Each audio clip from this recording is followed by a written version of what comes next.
নমস্কার, আমি মৌসুমি রান্নাঘরে সবাইকে স্বাগত। আজ আমি নিয়ে এসেছি চিকেন কারি, সম্পূর্ণ নতুন ভাবে। চিকেন কারি নামটা শুনলে মনে হবে এটা তো জানা শোনা, কিন্তু আমার এই রান্নার পদ্ধতিটা একটু আলাদা। আমি এখন প্রথমে আলুগুলো এখানে আগে ভেজে রেখেছি। সমস্ত মশলা যেগুলো বাটার সেগুলো বেটে নিয়েছি, যেমন পোস্ত বেটে নিয়েছি, নারকেল বেটে নিয়েছি, আদা বাটা, রসুন বাটা, পেঁয়াজটাও আমি গ্রেটারে গ্রেট করে নিয়েছি তেঁতুল গোলা, আমি একটু তেঁতুল নিয়েছি 1 চামচ, আর নিয়েছি কারি পাতা বাটা, আর নুন, চিনি, হলুদ গুঁড়ো, যেগুলো গুঁড়ো লাগবে গুঁড়ো, জিরে বাটা গুঁড়ো আপনারা দিতে পারেন, ধনেও তাই। প্রথমে কড়াতে তেল দিয়েছি, তেলটা গরম হয়ে গেছে, এবার আমি দেব তেজপাতা দেওয়ার সাথে সাথেই আমি দেব পেঁয়াজ বাটা বলুন, গ্রেটারে আমি ভালো করে গ্রেট করে নিয়েছি। আপনারা বাটাও দিতে পারেন, কুচিয়ে দিতে পারেন, এইভাবেও দিতে পারেন। পেঁয়াজটা একটু ভাজা ভাজা হলেই আমি এখানে বাকি মশলাগুলো এক এক করে দেব।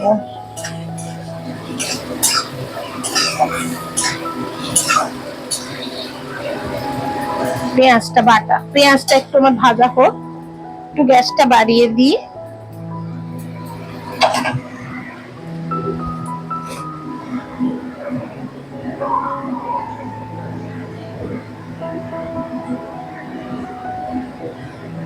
পেঁয়াজ বাটা, হলুদ, লঙ্কা, এখানে রসুন তো বলেনি।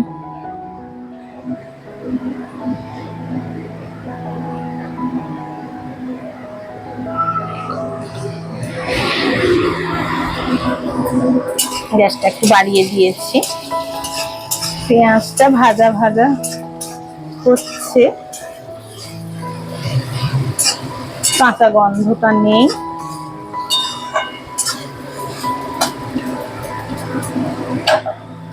এবারে আমি দেব হলুদ গুঁড়ো। আপনারা সব বাটা মশলা দিয়েও করতে পারেন, আবার হলুদ গুঁড়ো, জিরে গুঁড়ো দিয়েও দিতে পারেন, আবার জিরে বাটাও দিতে পারেন, ধনে বাটাও দিতে পারেন। যারা বাটা মশলা খেতে ভালোবাসেন তারা বাটা মশলা দেবেন, দুটোই করা যায়। আমি গুঁড়ো দিচ্ছি এখানে, আপনারা যদি চান আপনারা বাটাও দিতে পারেন। দেব ধনের গুঁড়ো, মাংসর পরিমাপ অনুযায়ী আপনারা এগুলো দেবেন। দেব লঙ্কা গুঁড়ো, এটা কাশ্মীরি রেড চিলি, কালারের জন্য দিচ্ছি, আর ঝালের জন্য গোটা কাঁচা লঙ্কা। আপনারা এখানে এমনি রেড চিলিও দিতে পারেন, শুকনো লঙ্কা বাটাও দিতে পারেন, যারা ভালোবাসেন খেতে। দেব পোস্ত বাটা,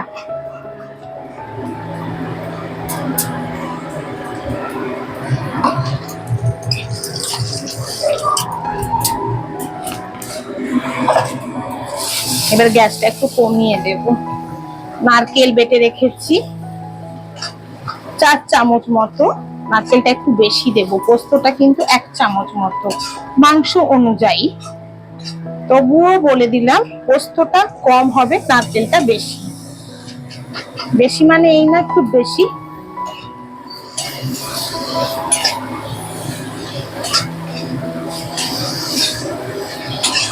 তাহলে তেজপাতা দিলাম, পেঁয়াজ বাটা হোক, কুচনো হোক, গ্রেট করা হোক দিলাম, তারপরে হলুদ দিলাম জিরের গুঁড়ো, ধনের গুঁড়ো, পোস্ত বাটা আর নারকেল বাটা। এবারে আমি এগুলো একটু কষে নেব।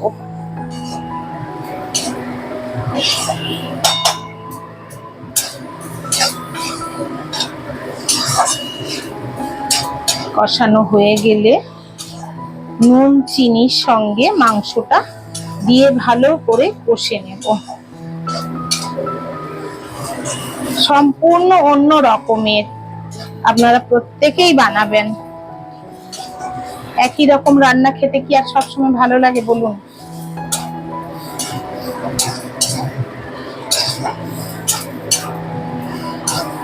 তলা ধরে যাচ্ছে, তার মানে এটা আমার হয়ে গেছে। এবারে আমি একটু গ্যাসটা কমিয়ে নুন চিনি দেব।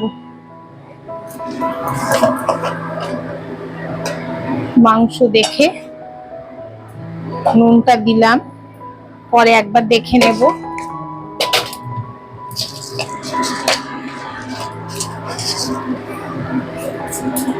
একটু চিনি দিচ্ছি, কেন তেঁতুল গোলা দেয়া হবে। তবু আপনারা অল্প করেই দেবেন প্রথমে। গ্যাসটা কমানোই থাকবে। একটু নেড়ে নিয়ে আমি মাংসটা দেব।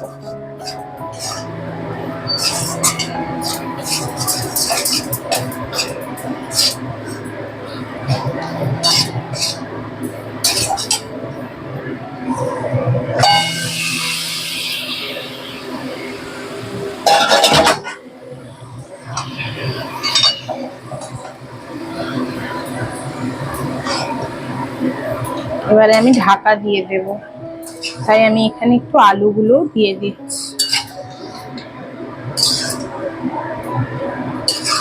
জল তো বেশি দেব না।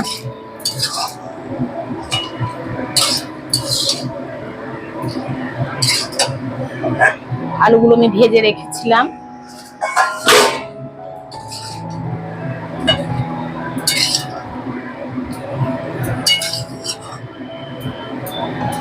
এবারে আমি ঢাকা দিয়ে কিছুক্ষণ রান্না করব।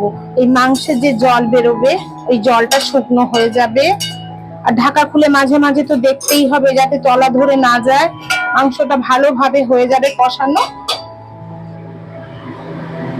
এভাবে আমি একটু গ্যাসটা বাড়িয়ে দিলাম, কিছুক্ষণ এইভাবে রান্না করব। দেখি ঢাকাটা খুলে,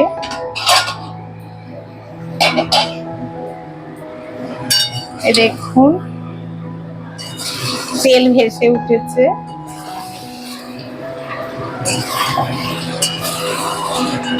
এটা আমি আরো একটু কষে নেব। আচ্ছা, আমি একটা কথা বলেছি, ভুল বলা হয়ে গেছে, আপনারা আমাকে ক্ষমা করবেন। আদা রসুন বাটার কথা আমি বলেছি, কিন্তু আমি এই মাংসে আদা রসুনটা দেব না, আদা রসুন ছাড়াই করব। আমার আসলে এখানে অন্য রান্নার জন্য বাটা ছিল, তাই বলা হয়ে গেছে, আমাকে ক্ষমা করবেন। আমি যেভাবে রান্নাটা করছি প্রসেসটা অনুযায়ী আপনারা সেই প্রসেসে করবেন। আমার হয়তো প্রথমে আমি বলে ফেলেছি, ওগুলো ছিল বলে এখানে সামনে, কিন্তু আমি যেভাবে পর দিয়ে এসেছি ওইভাবেই আপনারা রান্নাটা করবেন।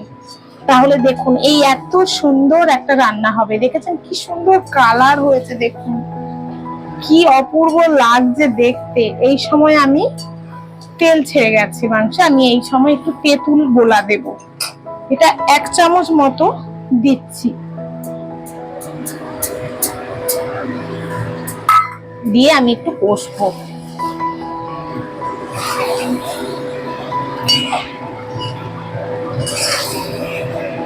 খুব সুন্দর খেতে হবে, দেখবেন অপূর্ব স্বাদের। কষে আমি এবার একটু জল দিয়ে ভালো করে আলু আর মাংস সেদ্ধ করে নেব। দারুণ লাগছে দেখতে, দারুণ।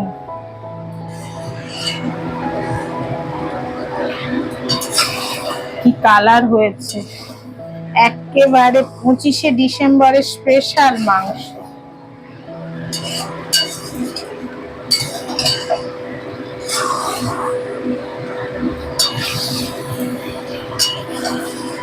গরম গরম ভাতে জাস্ট জমে যাবে। গ্যাসটা একটু বাড়িয়ে একটু ভালো করে কষে নেব, তারপরে আমি জল দেব।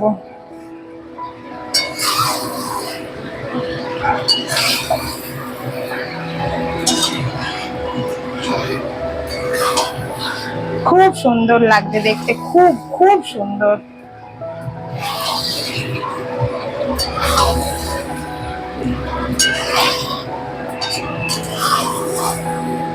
মাংসটা কষা হলে দেখলেই তো বুঝতে পারবেন মাংসটা কষা হয়ে গেছে। জল শুকনো হয়ে যাবে, তেল ভেসে উঠবে, দারুণ লাগছে দেখতে। ভালো করে তেঁতুল গোলাটা আমি এর সাথে মিশিয়ে নিলাম। এবারে আমি একটু জল দেব, অল্প জল দিয়ে ঢাকা দিয়ে দেব।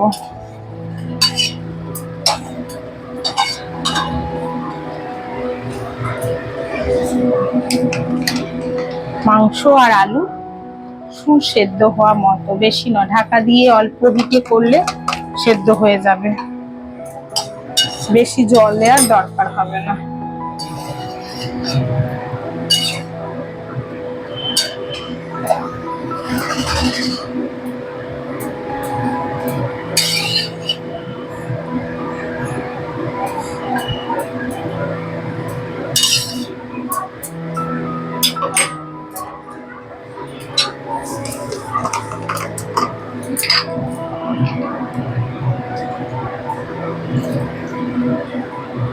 এবার আমি গ্যাসটা একটু কমিয়ে ঢাকা দিয়ে কিছুক্ষণ রান্না করব।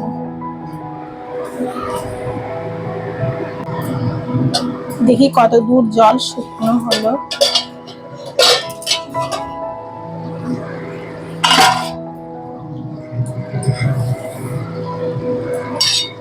দেখো ঘন হয়ে গেছে মাংসটা, ঝোল আলু মাংস মানে মাখো মাখো হয়ে গেছে। মাংস একেবারে সুসেদ্ধ, আলু তো বলার অপেক্ষাই রাখে না।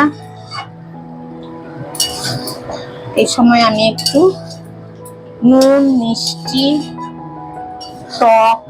টকের কোনো স্বাদই কিন্তু এখানে আসবে না, একটু চেক করে তারপরে বদ্ধ করব।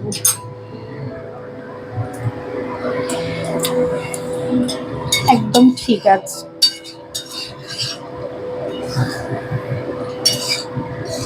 দেখুন মাংসটা একেবারে সুসেদ্ধ হয়ে গেছে, ঘন হয়ে গেছে। এই অবস্থায় আমি এটাকে গ্যাসটা বন্ধ করে তারপরে কারি পাতা আর গরম মশলার গুঁড়ো দেব। গ্যাসটা আমি বন্ধ করে দিচ্ছি। আমি কারি পাতা বেটে রেখেছি 2 চামচ মতো কারি পাতা বাটাটা দিচ্ছি। এটা একটা দেবেন, এটা একটা অন্যরকম স্বাদ হবে।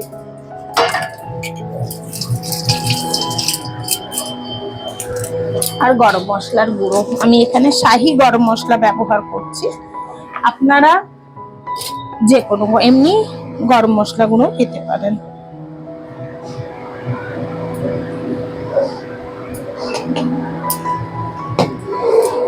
দিয়ে আমি এটা সামনে পেছনে করে মিশিয়ে নেব।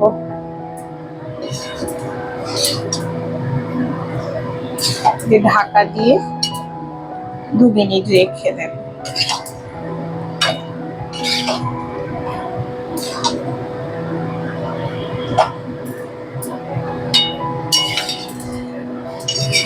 কারি পাতাটা আপনারা মাংসর পরিমাপ অনুযায়ী দেবেন, বেশি হলে তো ভালো লাগে না, আবার একটু দেবেন, খুব কম হলে আবার একটা সেন্ট থাকবে না।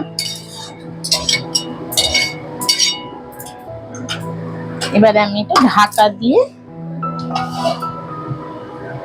2 মিনিট রেখে দেব, তারপর আমি গরম ভাতে এটা পরিবেশন করব। হয়ে গেল আমার আজকে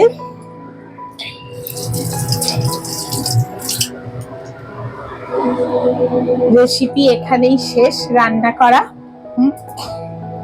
আবার দেখা হবে পরবর্তী ভিডিও। আসি তাহলে, নমস্কার।